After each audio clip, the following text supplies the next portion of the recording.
Welcome, welcome, welcome. Welcome back to another riveting adventure here on A Guide to Poor Parenting, a podcast where me, Jason, and me, Jennifer, have a few drinks and talk shit about our kids. Please follow us on Instagram at Guide to Poor Parenting. And Twitter /Facebook /TikTok at Poor Parent Pod. Yes, we have been cranking out the videos.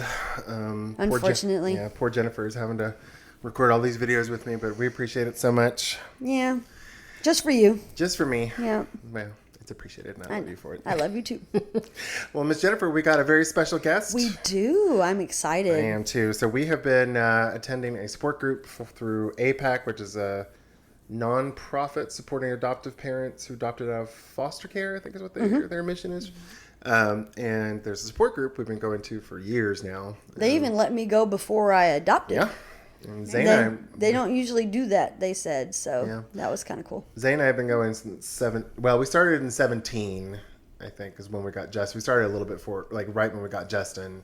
And I've been going consistently. Zane kind of drops out because he, not that interested, but it's depressing. It can be a little depressing. Yeah. But we have the wonderful, the beautiful Miss Jess with us. Hi, Miss Jess. Hi. How are y'all? Yeah, we are great to have you. Yes. Do you have any trouble finding the studio? I did not. Thank you for having me. Well, thanks for coming out. Miss Jess, you want to introduce what we're drinking on the podcast today? Yes, we are drinking Homemade margaritas that are delicious. Oh, good. I'm glad you like. I don't drink. The only margaritas I really drink are the like frozen strawberry ones from like Phil Sandoval's or Rosie's or whatever. So I was like, I don't know how to make these. And well, they're delicious. The first drink, it did go down the wrong pipe and almost killed me. But no, they're really good. Okay, good. I'm glad you like them. Yeah. Well, you're not supposed to inhale it. You're supposed to swallow it, Well, he asked me, what I drank, and I was like, anything but grain alcohol, which I have no why I, said that. But apparently do most people go around drinking Everclear? Well, we have some. I mean, we can get you a shot if you want to, That would burn. I have made Everclear margaritas before. And goodness. Yeah, that was like falling into closet. I was like walking and just falling down. I was so drunk. Well, I'm glad you like them. I think they turned out pretty good. I don't know, I went over, I was trying to find a liquor store that was open, but like the ABC stores are closed for Juneteenth because we're recording this on June 19th. But the open bottle was open, and I was like, I don't know what good tequila is because I don't like tequila that much. So we had a guest on last season or one or two seasons ago, and we just had straight up tequila. Yep. We just had straight tequila, and I was just like, that'll put hair on your chest. That was Drew. That was Drew? Yeah, Drew drinks straight tequila. Yep. I drink straight whiskey, and Tiki drinks straight vodka. Yeah. That's our drinks. Oh, goodness. I can drink straight whiskey or vodka, but I cannot drink straight tequila.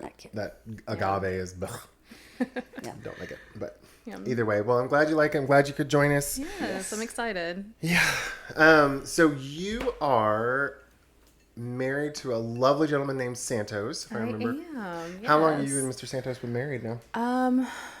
Okay, let me think here. 11 years. Wow. 11 years, yeah. And how long were y'all dating before that? We've been together almost 13. Wow. Time flies when you're having fun. Yeah. And then it stops when you have kids. Yeah, it does. Yeah. Like, that's why I had to stop and think about it, because I'm like, I have no idea now. When you and Santos, 2013 is when y'all got married? Yeah. Wow. Where'd y'all get married at? At the courthouse in Huntsville. Wow. So we save some money. We did, yeah. We were engaged, and then he found out that he got a job up here in Huntsville. And so I'm like, well, see ya. I kind of like you, but I'm not moving up to Alabama. So where were y'all living at the time? Florida. We're both from Florida. What part? North, like Gainesville. Okay. Yeah, and I'm like, well, it was good knowing you. Yeah, bye-bye. I kind of liked him, so he drug me up here kicking and screaming the entire time. And we're like, let's just save some money. Let's do a courthouse wedding thing. So downtown Huntsville, we did that. And then we did a 5-year vow renewal. Okay.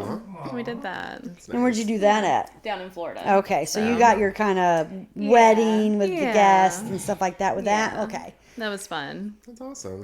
So how have you liked Huntsville in the years you've been here? I love it. We've been here 11 years now. And it's really grown on me.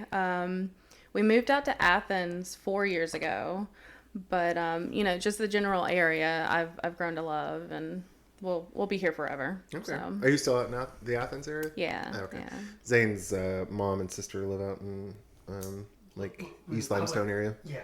Where is it? East Limestone. Oh, okay. Yeah. Yeah. Are y'all zoned? Which school are y'all zoned for? East Limestone? Or? No, Athens. Oh, yeah, Athens City. We have some friends. Crystal, so she came on our first season. Her and her husband are out in that area. Actually, they might go to. What did your daughter get? Does your daughter have a classmate named Ava? Like she knows all the classmates. I mean, She come on. might. There might be 3 Avas in there. You never That's know. true. I mean, I've heard the name Ava, but there is multiple Avas. Yeah, that's a pretty popular name. Our friend, they're out in Athens, and they have a daughter that's, I think, how old's your daughter now? She just turned 12. Yeah, So I think Ava's 12. know. Maybe so. Maybe I'll have they to know text each other. Crystal. yeah. Okay, so let's go back in time. So it's Yeah. 2013. You just got married. Yeah. What was the plan? Was the plan to start a family, or were we all just going to be perpetually single? At the time, we wanted to start a family, but we knew we wanted to wait because at the time, Santis was on the space launch program through NASA. Mm-hmm. So he was traveling like crazy, and I was working up to finish school.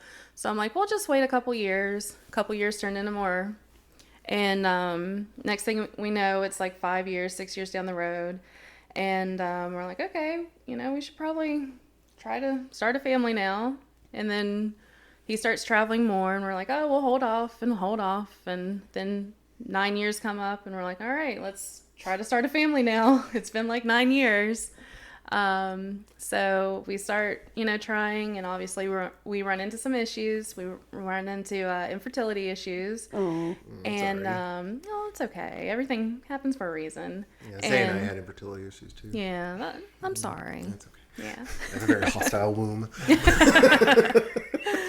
And I myself am actually adopted by my grandparents. So that was always kind of like in the back of both of our minds. We both talked about that even well before marriage.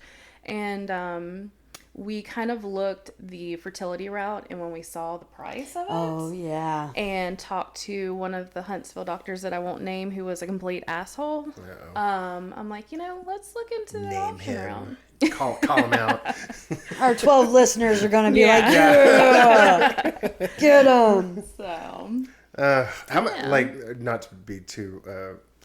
Feel free to say. I'm not going to tell you, but what is the price of a course of IVF? $20,000. Yeah, and that's a gamble because it cannot take. Yeah, so. And you could have to take multiple sessions or rounds. Yeah. To be able to even, and then you could end up with like quadruplets. Yeah. And just scary thought. Yeah. So that kind of reminds me when Zane and I started talking about children, we were like, oh, why don't we look into surrogacy? Because we had a friend who's like, I'll carry the baby for you if you want. It wasn't me. Don't look at me. I was about to say. No, it was Lindsay, who's actually been on the podcast. I don't know how serious she was because she has 3 boys, and I don't think she'd want to have another one. But we looked into it, and the surrogacy part of it was actually the cheapest part, and the most expensive part was the IVF because you have to do IVF if you're going to do surrogacy. And they were like, could have got a turkey baster and just done it yourselves. No, but we didn't want to do. We wanted to use a gestational surrogate. We wanted the woman carrying the I was child. talking about with Lindsay. Yeah, we didn't want her to be the biological mother. Oh, gotcha. okay. It was just going to be like a separate egg from her. I I was gotcha. about to say, there's always the old-fashioned. Right. Yeah. Look the other way. Right. Yeah, but we went to a conference. It was like men having babies. It was like a gay men's conference for gay men wanting to have children. And they're like, the average cost of surrogacy is $125,000. And I was like, oh, shit. Yeah. And they're like, and they started doing the price breakdown, and like the fee for the surrogate, if you pay them, it's like probably one of the smaller ones. It's the IVF. Yeah. And the medical expenses. I was like, That's okay. crazy. Yeah. So yeah. Yeah. It's crazy expensive. Yep. We even looked into private adoption, and that is crazy expensive too. Yep. And that's also a gamble because you can go through everything and you pay the medical bills for the mother and everything, and then she can be like, oh, see ya. Yep. Oh, I saw the baby. I touched it. I want it. Yeah. So. We looked into it too. That's scary too. That's just, Yeah. The not knowing, like you're falling in love with this child through all the doctor's appointments and feeling the belly, and then bye. So that just is a loss to you, Absolutely. Yeah. And you just have to eat that cost. Yeah. Mm-hmm. I mean, if surrogacy is the same as buying a house, well, maybe 10 years ago, buying a house, and then infant adoption is like buying a brand new car. Basically. It is so ridiculously expensive. Yep. Yeah. So y'all decided it just wasn't economical for y'all? Yeah, basically. And we looked at it as, there's so many kids in the world. There's so many kids that need a loving home. And there's no telling where I would be, what I would be doing if my grandparents hadn't stepped up for me. So we started looking through, I think we just contacted like DHR, and to be honest, it happened so quickly that it's just kind of a about right. push. Yeah. And I couldn't even tell you how we got to APAC, and I know that sounds awful. No, we understand. Because it really does happen so quickly. But it wasn't during COVID. It was it was during COVID, kind of towards the end of it. And we started doing the online classes, which were a little bit weird because you have to take it's called the TIPS training, 3 hours for 10 weeks. Yes. And all that was online for us. That must have been even weirder. We had to do it in person. Well, I could have acted out in my living room and online. I probably would have liked it better. I think we got it a little bit easier because they kind of skipped some parts of it. Yeah. But there was some people in there that Santos and I were looking at, like just kind of watching them on their video. And they would just get up and like play with their dog or, just walk around. And I'm like, these people can't be real. They cannot be real right now. Let me ask you a question. When you started TIPS and when you ended TIPS, did all of the people that were online, did they stay, or did you have a lot of them go? A lot of them trickled out. Yeah, a lot of them trickled out on my in-person which time. Amazes me, Jennifer, because you only went in with like 3 couples or 4 couples. I think it was 4 couples and another single. It was a single guy. Yeah. A single so man. it was 10 people total. Yeah, and then when we ended, it was just like 1 couple and then me and the single dude. Oh wow. Ours. What about y'all's? We had probably about 15 to 20, I think. Maybe 15. People or couples? 15 people total. And all of them made it through.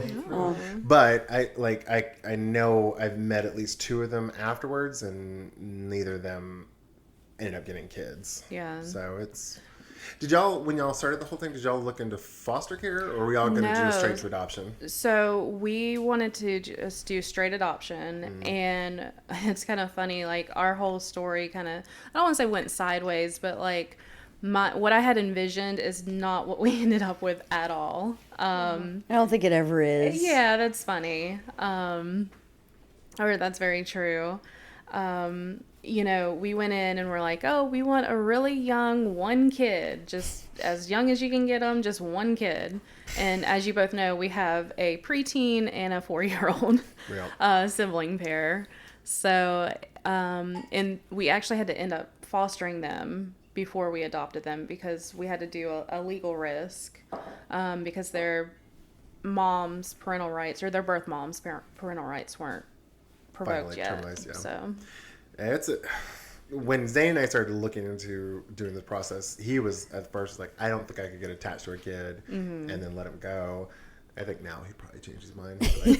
Like, Me kids, too. they can happily go. Yeah. But that's what we were at too. And I think it's pretty common for all of us to just like try and get the youngest you can, but they are like usually the younger they are, if their parental rights have been terminated and they're still in the system, they have some major problems. Yeah. So yeah, or they're part of a sibling group, and Well, especially with There's multiple. with there's multiple. with APAC, they don't really have many youngs. No. Because they try to get us that do the tips to get the ones that are a little older. Yes. Because they need love too. They do. Yeah, And you're I was absolutely like, right. I want one out of diapers and one that is going to school. Because I don't want to pay for daycare because it's just me. Yeah. And I was like, that I'm perfect with this, not having a baby, and send them off to school. Yeah. So that's what I wanted. Yeah. I don't really think I got that, but that's what I wanted. So I remember when Jennifer and I finished ours, like Zane and I had, well, not Zane, me had been combing through the records of the Heart Gallery. So sad to look at all those kids. Yeah. For multiple reasons. Yes. Not only the kid's story, but You're shopping. And that's what it feels like. yeah, it has a very gross feeling to it. And I remember going to it was an adoptive mom's support group, and everyone there was already an adoptive parent. And I had a lady there, like, she kind of stayed afterwards with me, and she's like, ask me anything you want. And at that time, we had just finished up. We just got done and approved for everything. And we had seen a couple of files of kids, and we just felt like it wasn't a good fit for us or us for them. And I flat out asked her, I said, this is going to be a very kind of harsh question, but how do you know, like, if you're choosing the right child? Like, how do you know if you're right for them?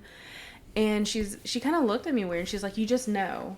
And I'm like, that's not very helpful. I didn't say that to her. I was like, okay, thanks, But I'm gonna go somewhere else. I don't want to talk to you no more. Thanks for having me. Bye.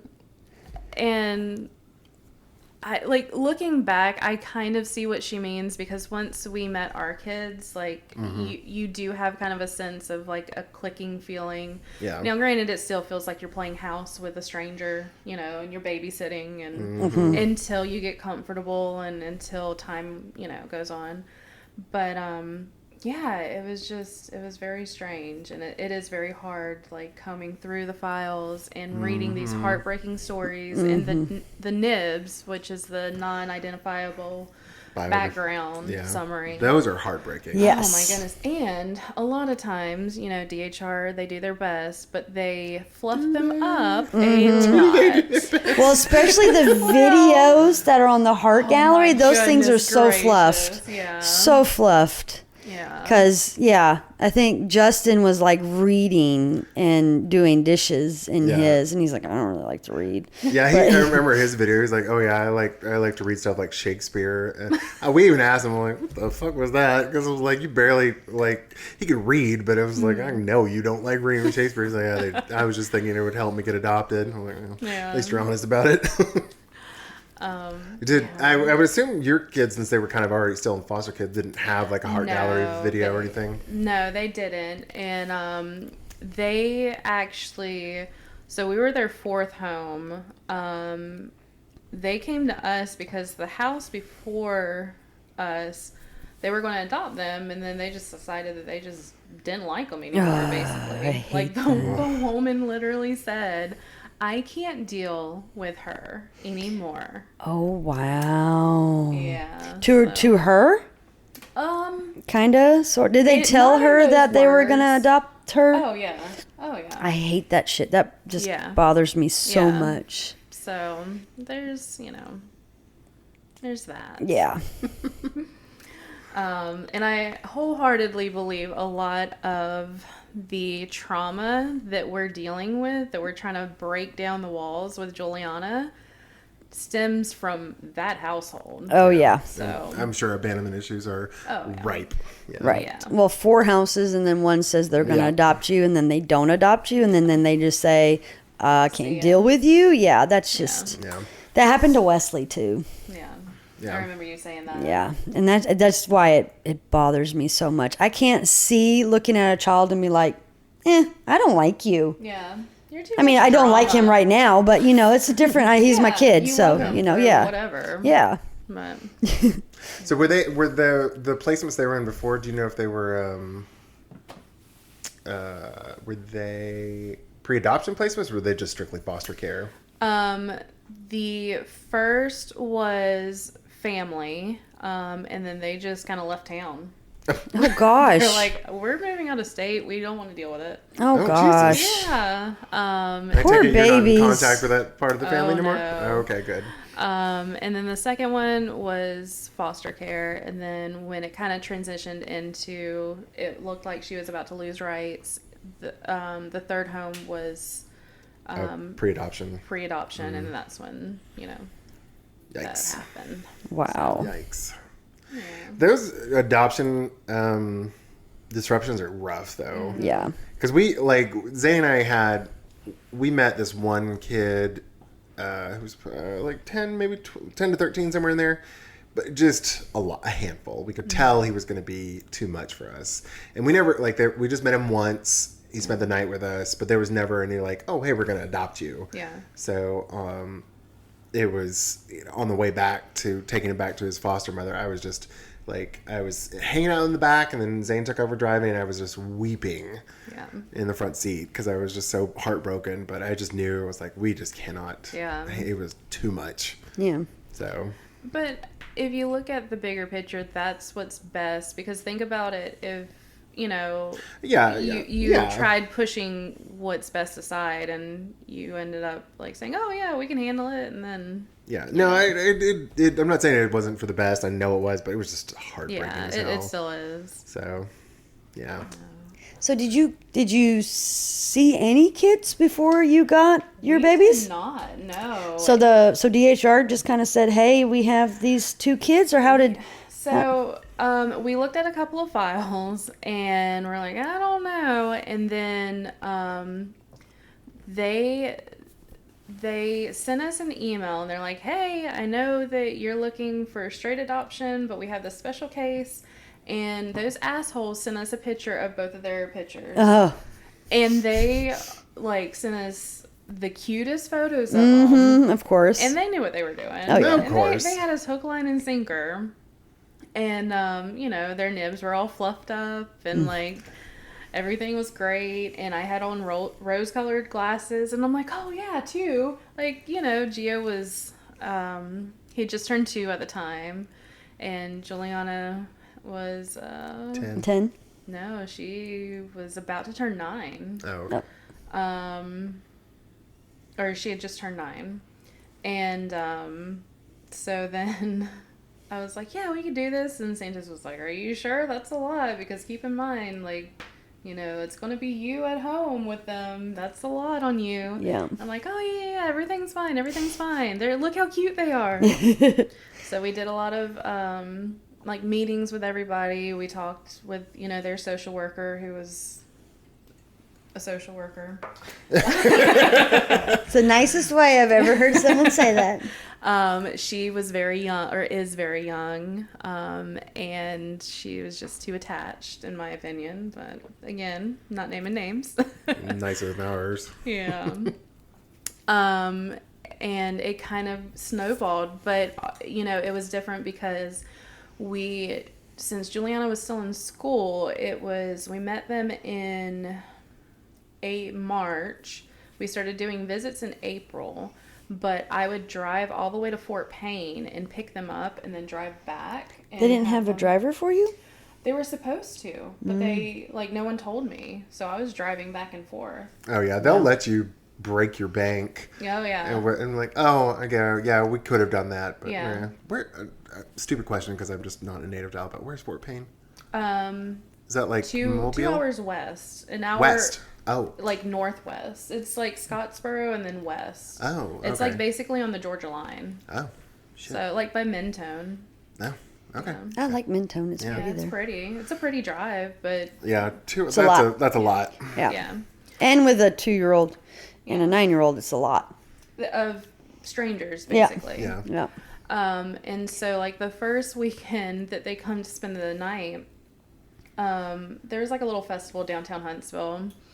And I'm supposed to be meeting Santos downtown, and I get downtown, and then this lady just sideswipes me. Sideswipes my Oh car. no! And of course the kids start freaking out. I'm freaking out because I've never been in a wreck before. Oh wow! And don't You're know terrified what to do. for the kids. Yeah. Was it just like a scrape by, or was it a T-bone?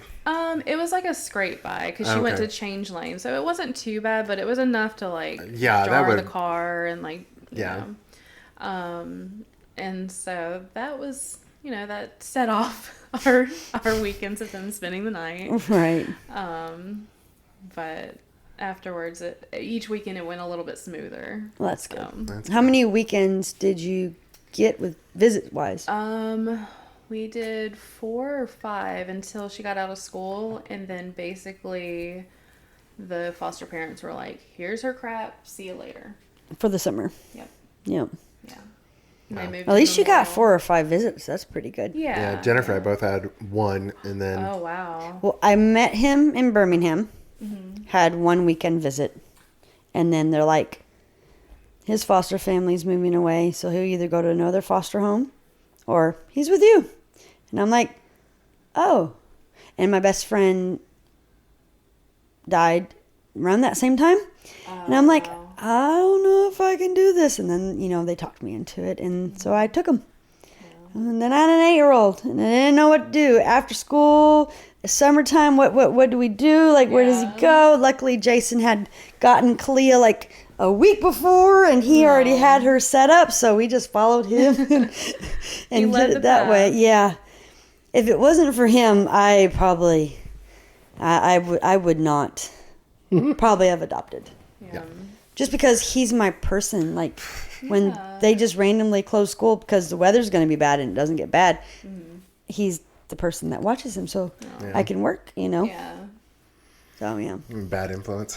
But luckily, you got 4 visits. Yeah. Then they moved in for the summer, They moved in. and then it's just pretty much been you guys. So what summer was this? 22 when that happened? Yes. Okay. Yes. And then December of 22, let me go back. October of 22 is when TPR, which is termination of parental rights, was finalized. Right. And then December is when the adoption was finalized for us. Wow. So Did y'all have a ceremony at the courthouse? we did. We had to go all the way to Fort Payne, though, because Really? that was where their file was. And Limestone County is so backed up and so overflowing with cases right now. They're like, we won't be able to get you in until like next year. Oh wow. Okay, that makes sense. Okay, we're driving 2 hours, guys. Yeah. Let's go. Because I was about to say Jennifer's case was in Birmingham, but the ceremony was here, so. Yeah. Yeah. We just wanted to get it done with, and luckily, like, our family loves them enough, and the kids, like, have everybody wrapped around their finger. I mean, you see Gio, and he's pretty damn cute. Oh yes, he is. He is adorable. So Yeah. He on one visit, I don't remember what he said to me, but he was like, "You can't go with me," and I was like, "I didn't say I wanted to go with you," and he was like, "Yeah, but you can go with me," and I'm like, "Okay, I won't go with you. Can I go with Mama?" Yeah, okay, I'm gonna go with Mama. Which is adorable. He's so cute. He's something. Yeah. He's something. So, are all your family in Florida? They are. Yeah. And do you guys go down there and We do. and are they like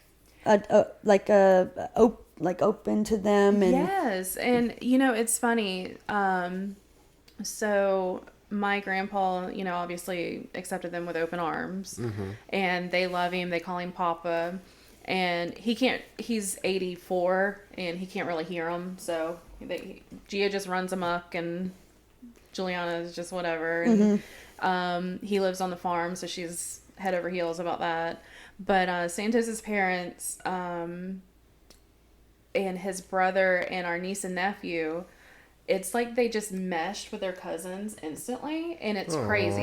It's like they were, like, I had them, and our nephew Logan is a year older than her, and those two together is trouble because neither one of them listen, but it's crazy to see them it's together. family. Yes. So Santos's family lives in Florida too? Yes. Okay. Yeah. They're about like 40 minutes from my grandpa, so it's that's we really ping nice to pong. be able to you know go down there and then have a getaway too. Yes. So that's nice. That's awesome. Yeah. Yeah, I don't know, but I can't think. I don't think you have a lot of adoption in your family, do you?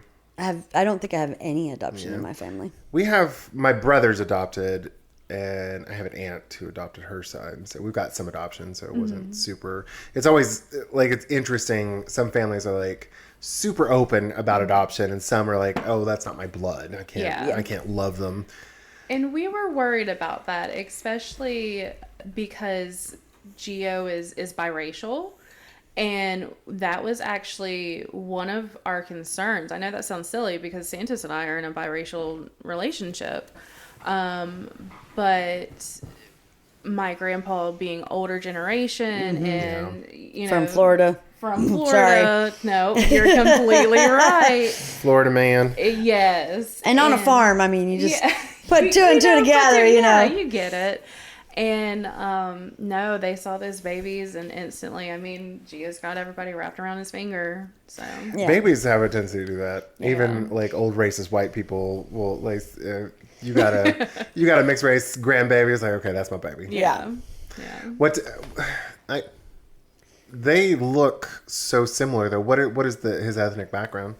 Gio and Juliana. Yeah. So they have the same mother, birth mother. And she's Caucasian. They are stating they don't know the father of her, but they are stating that her birth father was Puerto Rican and she's her mother's Caucasian. Okay. And then his mother's obviously Caucasian, and they don't know if it's African American or. At first, they were telling me it was a Hispanic man, so they don't know. Okay. Because they don't look like they have different ethnic backgrounds. Because Gio doesn't like. Well, his skin complexion's not dark, so I was like, when you said it was biracial, like, no, Puerto Rican Hispanic. If that's the case, then it's very close. Yeah. And Santos is Puerto Rican, so sometimes I mean he and Gio look very similar. Yeah.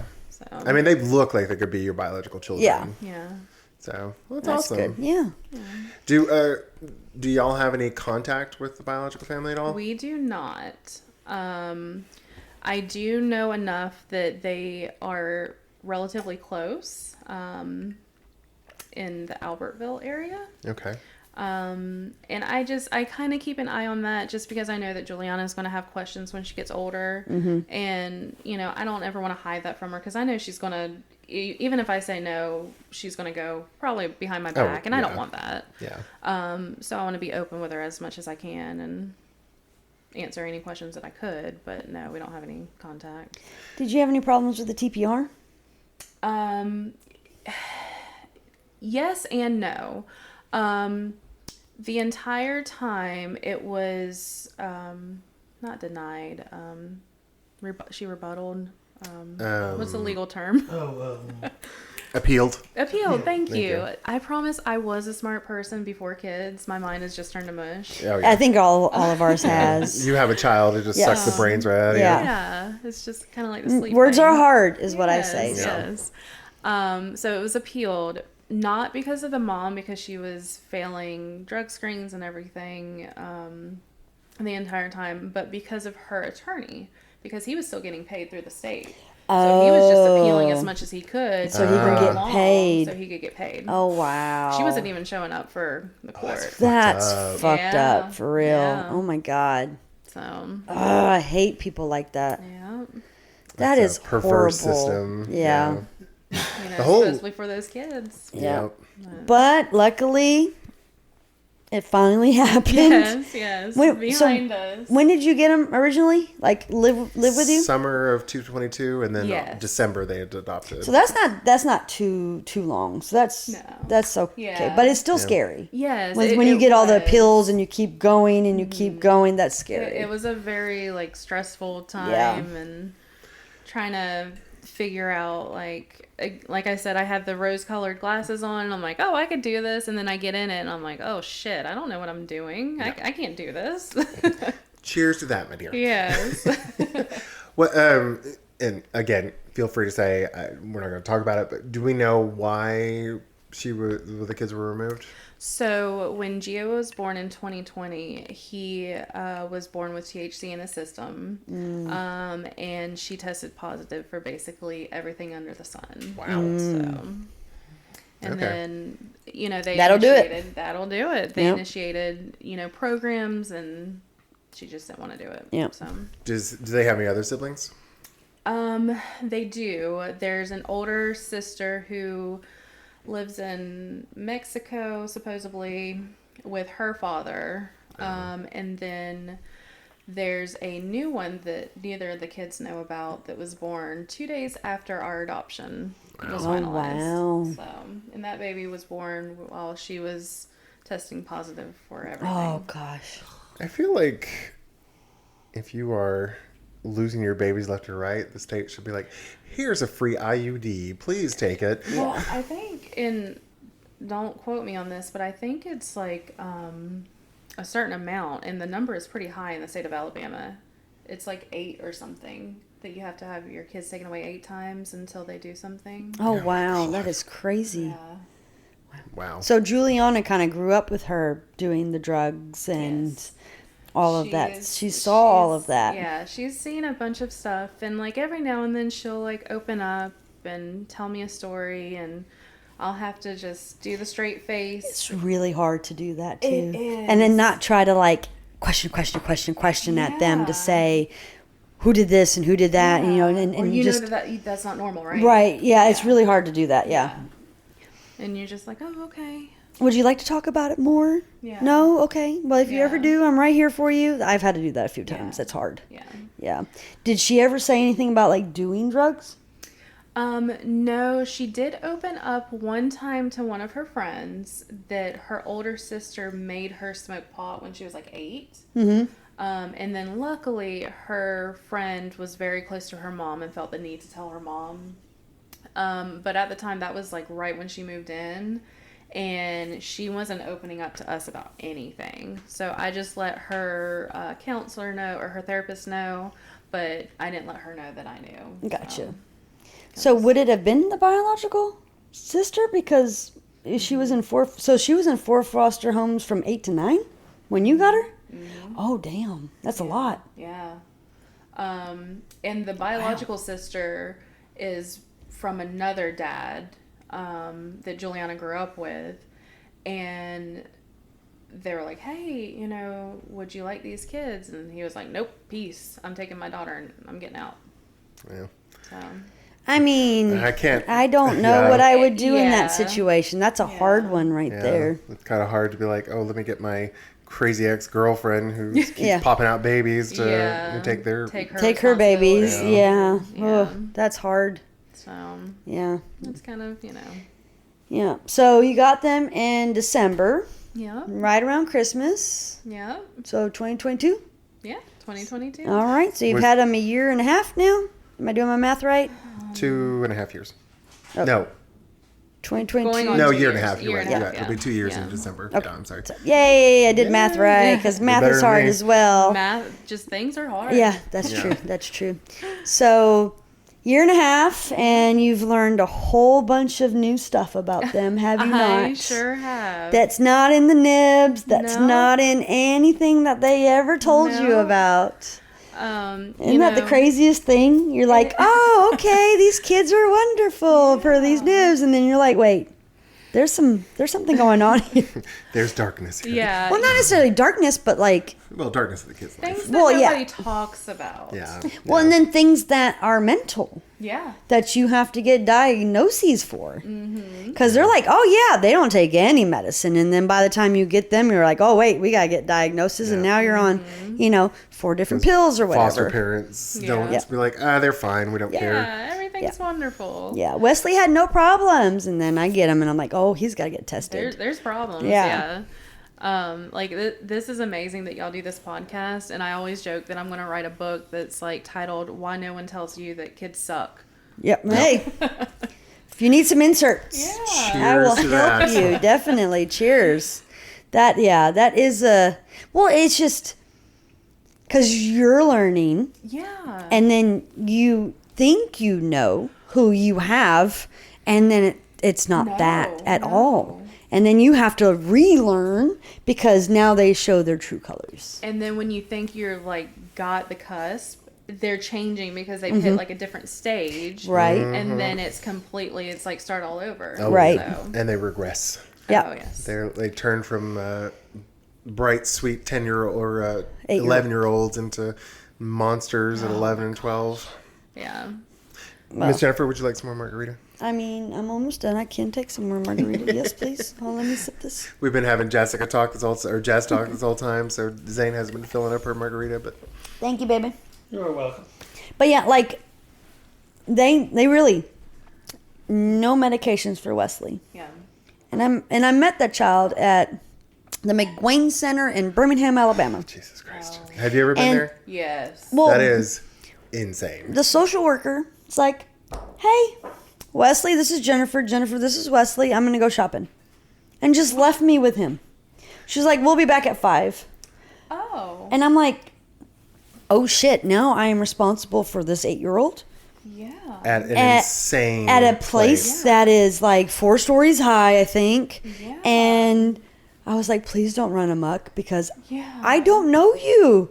So like I mentally kept saying the color of his shorts, the color of his shirt, Yeah. because there was so many other kids around Yeah. that, you know, when it was my first time meeting him. So I was just like, I don't know. So I was like, okay, we can do this. We got through it. Mm-hmm. And then it was, okay, we can visit. Like they just pushed. Yeah. But Wesley also had the, we're going to adopt you. And what's crazy is that the foster parents don't get the nibs? All the information?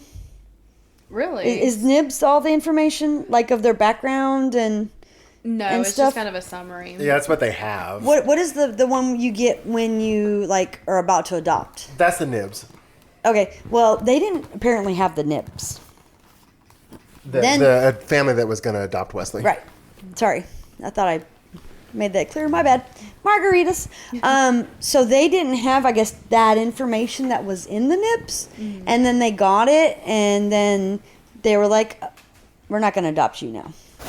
Oh, wow. I mean, some things kind of happened, but it was pretty Yeah. much, they read it.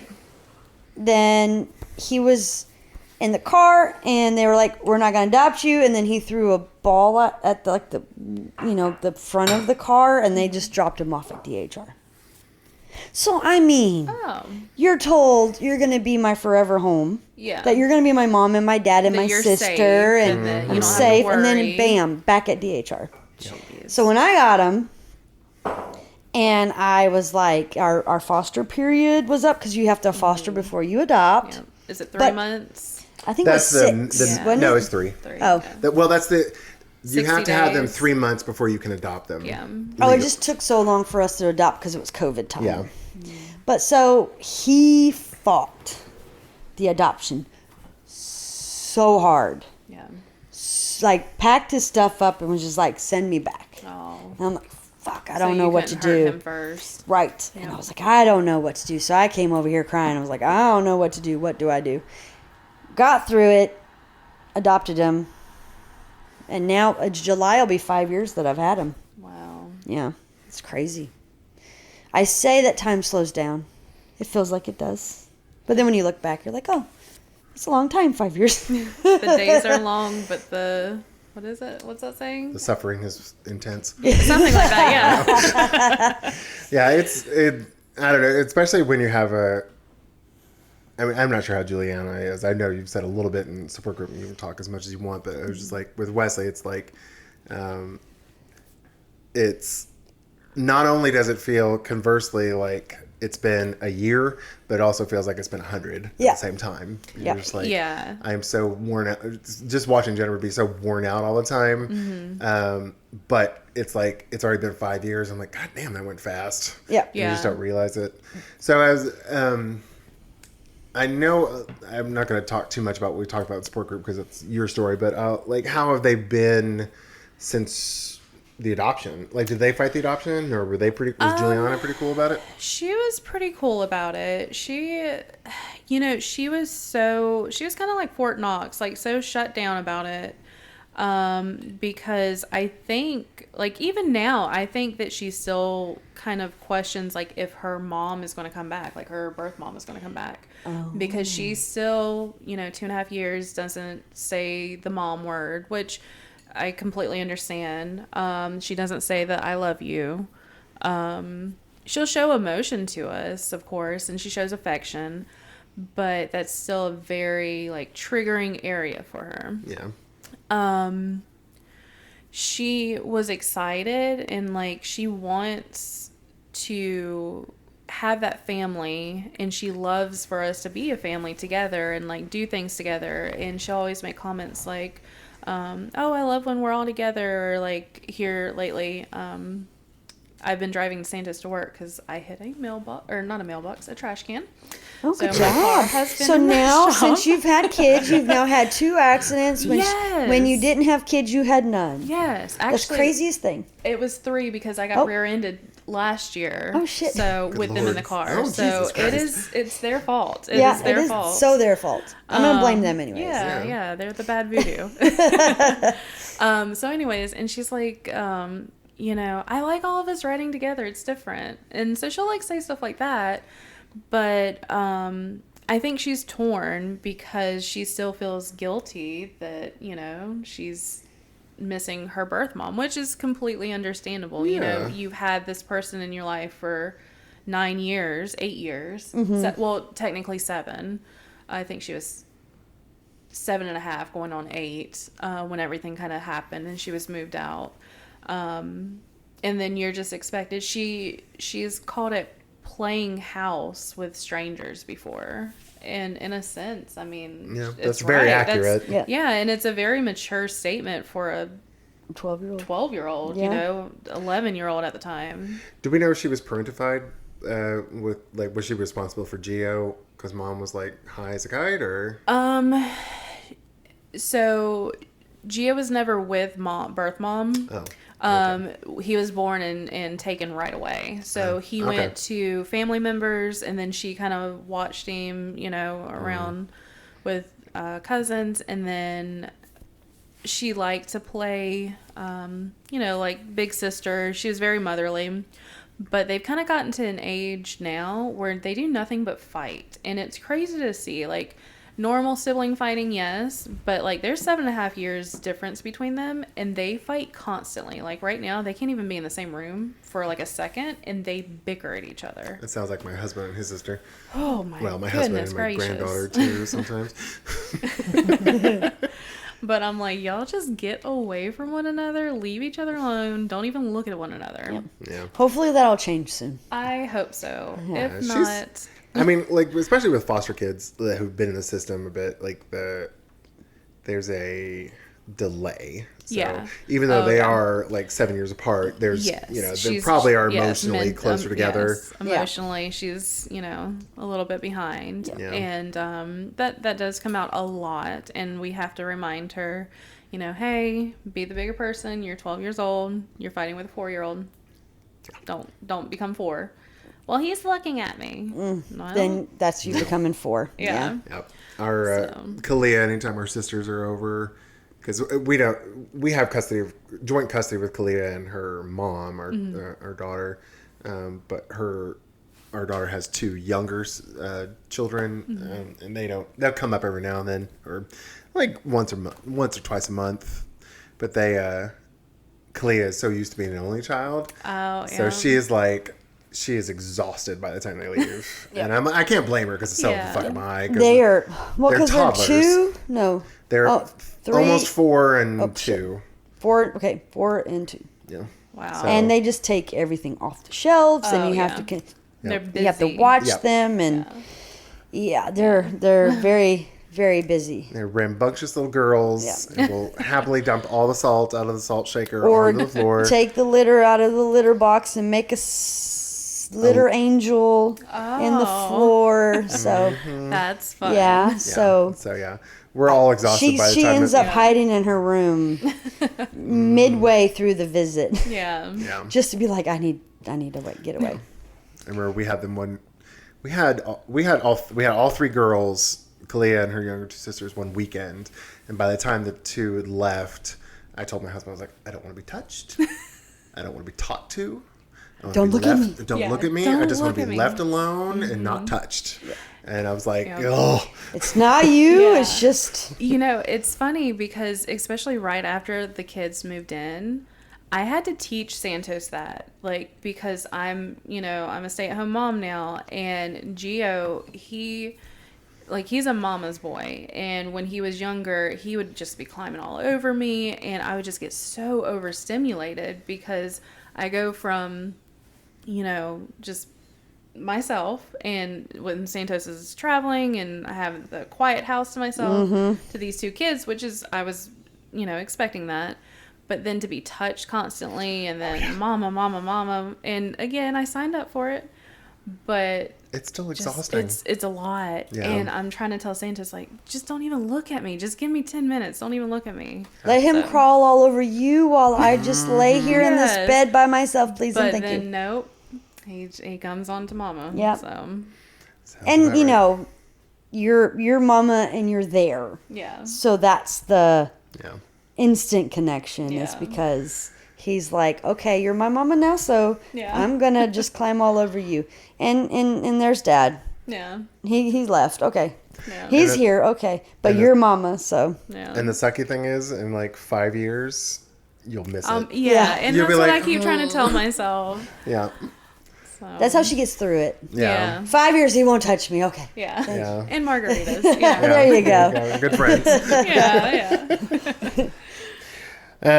So any how are they doing in school? Well, he's not in school yet, is he? No, he starts actually in August. He'll start pre-K. Pre-K, okay. Yeah. So that'll help. Yeah. That will help. I'm looking forward to it. I'm a little sad though. It's like a double-edged sword because, for he won't be there. Boys growing up. Yeah, the 2.5 years, we've been doing mommy school, and, it's just been him and me during the day. Mm-hmm. Juliana's been doing good.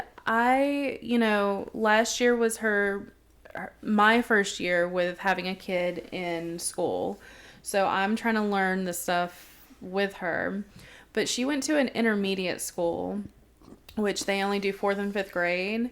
And it was different. There wasn't a lot of communication between the teachers and the parents. Oh, wow. And, I catch myself with her. I always second guess every decision. And I don't know if it's just because I don't know what to do. Or I guess I shouldn't say I don't know what to do. You're worried about making the wrong choice. I overthink. Yes. You're a mother. Yeah. That's what you I are. overthink. Yep. And I'm like, should I just sit back and if there's an issue, they're going to contact me? Or should I don't want to be that overbearing parent, and so there just wasn't a lot of communication. Right. And this year, or this past year in her 5th grade, I was like, okay, we've been noticing she's been jumping around a lot. She can't sit still. She's having a hard time focusing. Her teachers, I reached out to them and they're saying everything's okay. But we had her diagnosed, and sure enough, she had anxiety, ADHD, and the whole ODD. Yeah. Which is pretty much all foster kids. Yeah, all foster kids. Yeah. So it took me a bit to get them to sit down with me and talk with me in person. But I'm like, how is Juliana doing in school? Oh, she's doing great.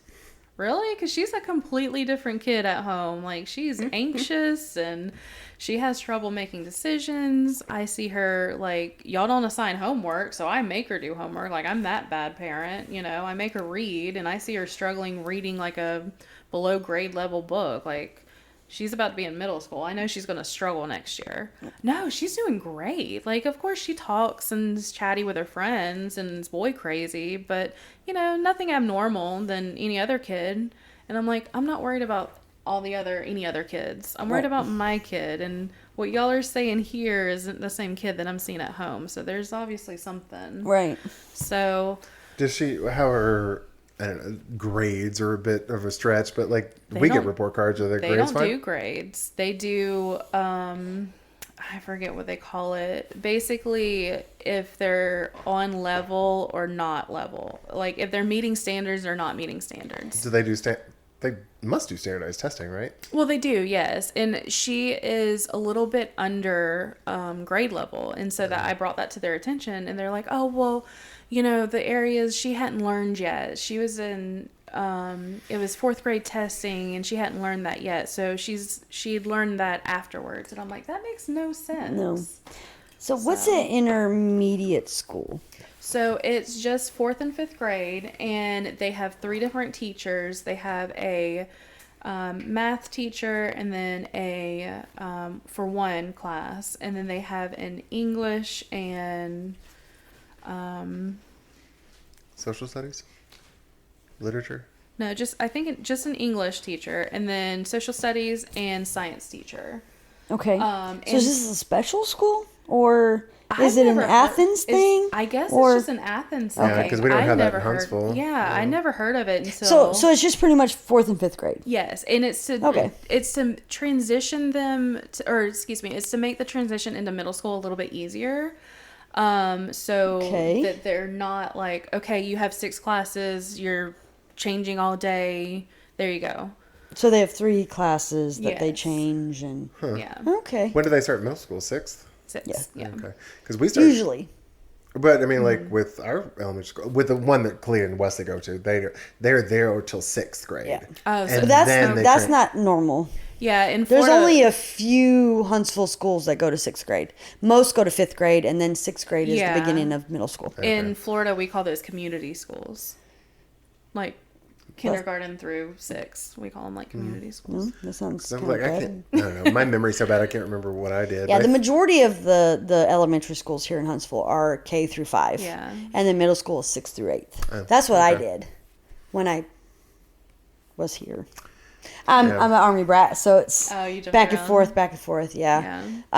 So Wesley is starting middle school, and he's 7th through 8th in middle school. Oh, okay. Yeah. So he only has 2 years of it. That's what I'm used to, because growing up in Texas, like I was in 7th grade, and I made it through halfway, and then they transitioned. My parents moved to a private school, but we were 7th and 8th. This was middle school, and then 9th was actually in some Texas schools. 9th grade is its own separate school.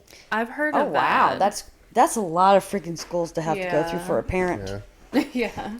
But I'm kind of sad that they didn't communicate. I was too. Yeah, because at Blossomwood, where our kids go, we did the M2M transfer. Mm-hmm. So minority to majority, I think. Yeah, or minority. No. Majority to minority. No, One minority, because he's a minority, to the majority. So if there's majority white school, the minority gets to go there. It's busing, basically. So I did that because he was going to Martin Luther King Elementary, and they didn't have an after school. So he was riding a bus for an hour and a half to get to his after school, which is about 10 minutes away. Mm-hmm. But he rode with all the other kids, and he has ADHD, which he had not been diagnosed with at first. I had to go get him diagnosed because I knew this kid's got ADHD. Mm-hmm. And I am 43. At the time I was 38. I can't sit still on a bus for an hour and a half without anything to keep me occupied. Yeah. So how can he as a 8-year-old? Yeah. So I got him into Blossomwood with that transfer, and they had after school there. Mm-hmm. So that way he just had to walk and didn't have to ride a bus, because there's a lot of baby kids on the bus, and I didn't want him to get in any more trouble than he was already getting into. Yeah. And so I did the M2M transfer again and got him into the junior high school, which is across the street from the elementary school. Okay. So that way he can do 7th and 8th there. Maybe. Do you have any trouble with him walking to school? Yes. Yeah. He's not going to. I don't trust him. Yeah. There's no trust between me and Wesley right now. No. So I don't leave him alone in my house. There's a lot of drama with me and him right now. So we don't let him in the house. Jennifer that's a whole another story. Yeah, we'll tell you after the podcast. Yeah. But right before Jennifer showed up, we were like, okay, Wesley, you stay outside because you're not welcome in the house anymore because you keep stealing from me and Zane. So I'm like, just stay outside. So we're just having some drama right now. Yeah. And so that seemed to work really well, the M2M, and then he did it for Clea. Yeah. And so now both of them they did go to the same elementary school, so that was nice for me, because he's the driver of my son, because I can't trust him not to do what he's supposed to do. Yeah. But so with the intermediate school, so she is in 5th grade now? No. She's about to be in 6th. She's about to be in 6th. So she'll go to 6, 7, 8? Yes. Okay. Which I'm a little worried about. Okay. Because she's very influential. She Influential or easily influenced? Easy. Sorry. Again, mush brain. And margaritas. It's okay. Easy influenced. And she's very boy crazy, which I know any tween is, but it's a little bit heightened with her. Right. She came back from APAC camp with some little boyfriend. Oh. Sounds like Wesley. It could have been Wesley. Could have been. Because Wesley was at APAC. Well, she knows Wesley. She's like, at least I'll know Wesley. Yeah. I was just being silly, by the way. But yeah, she's something.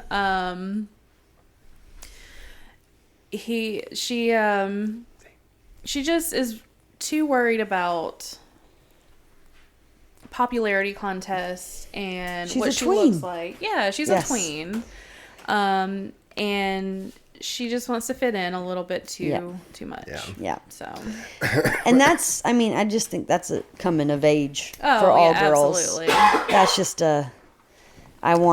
That's the stage I'm not looking forward to with Kalia. Yeah.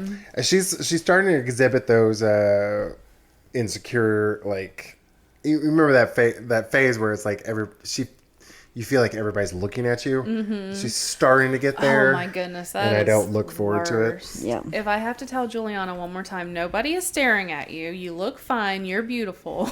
Yeah. We've been joking around with not Kalia, but Zay and I and Kalia's mom have been joking around for years that when she hits high school, it was like, you're getting an IUD. I was like, you are not getting pregnant. I don't care. I was like, I will. It's not a joke. We're going to do it. Yeah, we'll get some sort of long-lasting contraceptive because of you are not going to be pregnant at 16 in high school like your mom was. So, is there any fear like that with Juliana? Oh, absolutely. Yeah.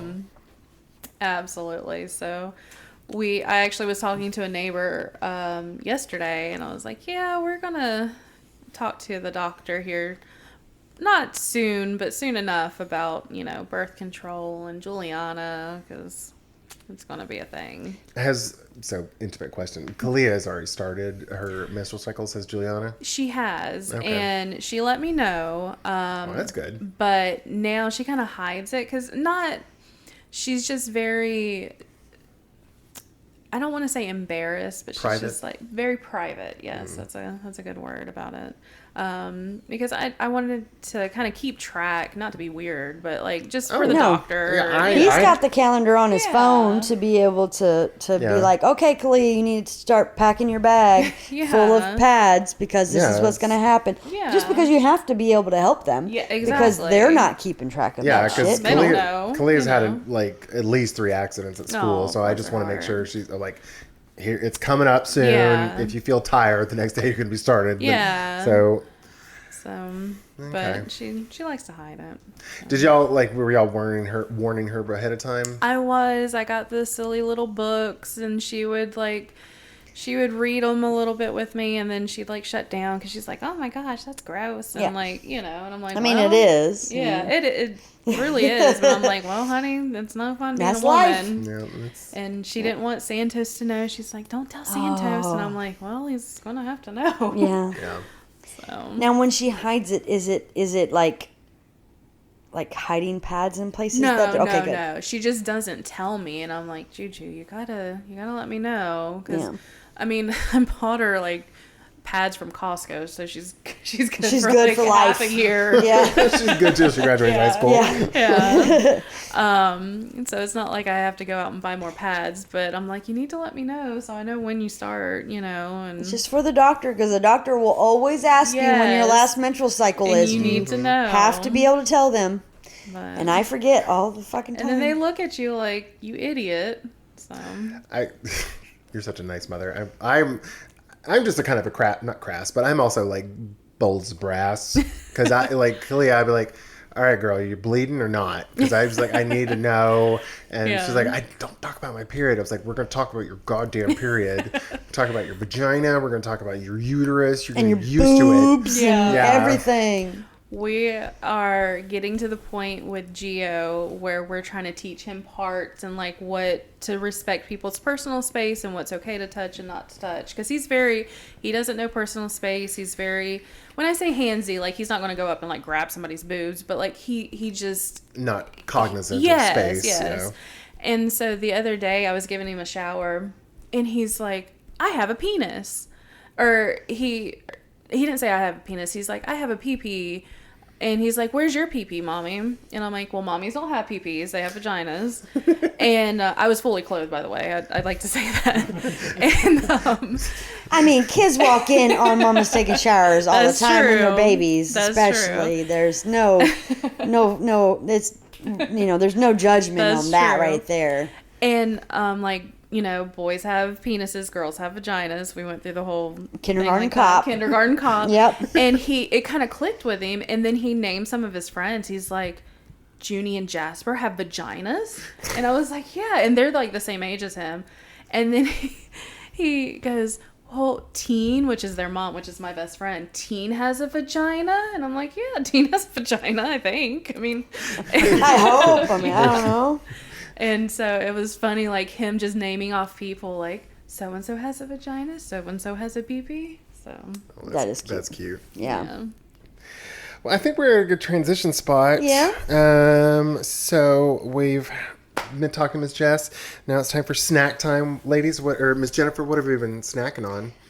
You got us some hot and spicy popcorn chicken. Mm-hmm. And they're little nuggets. Yes, And they're cute. They're not very spicy.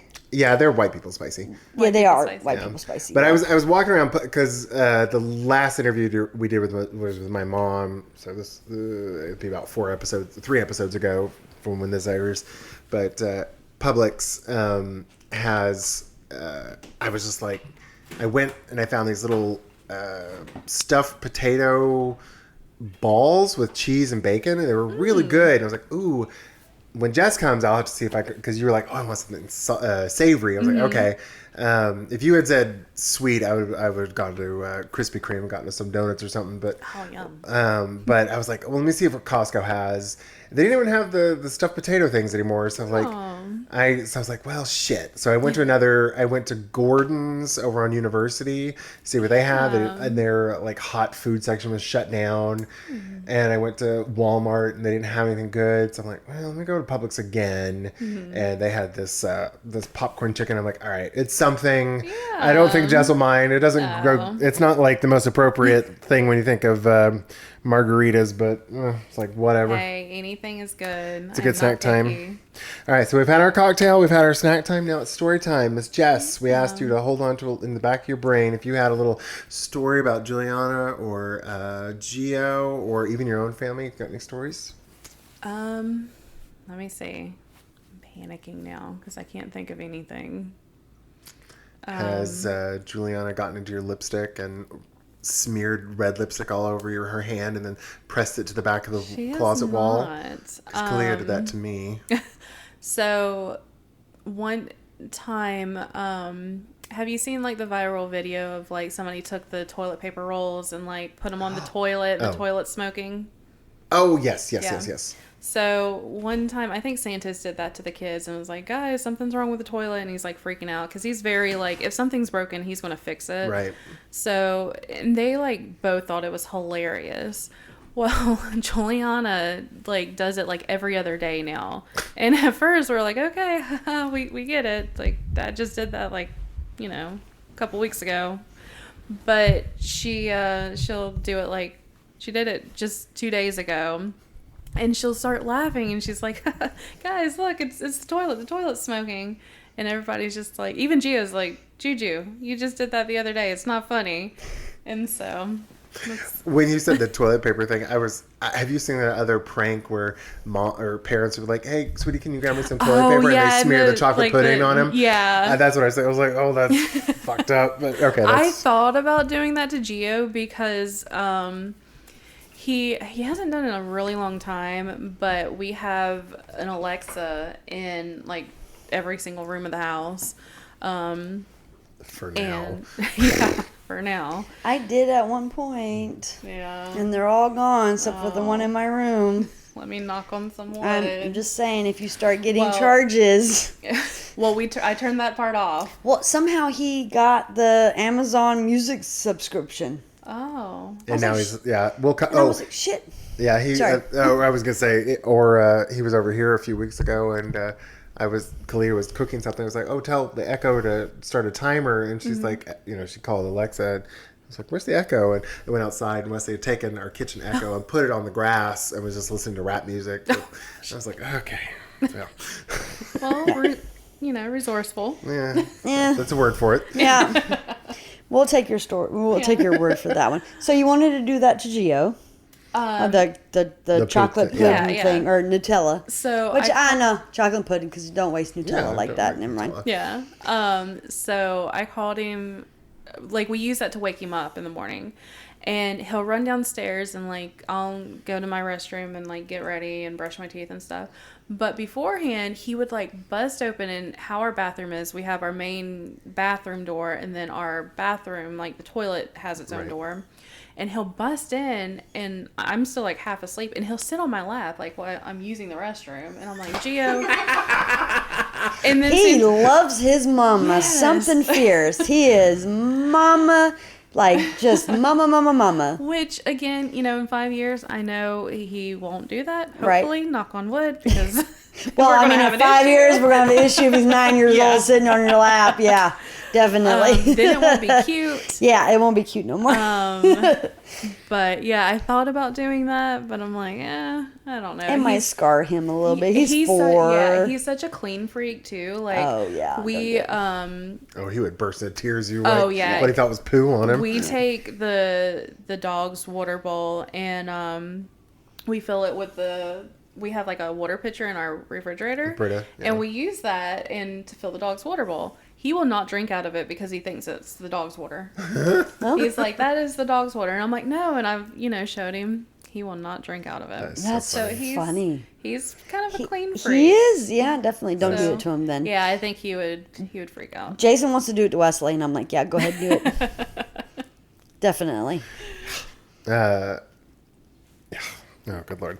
Wesley will sometimes be a clean freak too, but then he's a clean freak on the weirdest things though. Yeah. He won't clean up. He'll like piss all over the toilet seat and like throw a fit if you make him clean it up. Like I had to put my hand on top of his hand on a paper towel to show him.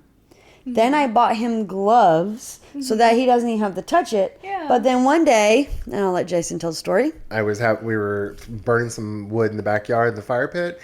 And he's like, oh, can I grill some marshmallows? And I was like, well, no, baby, the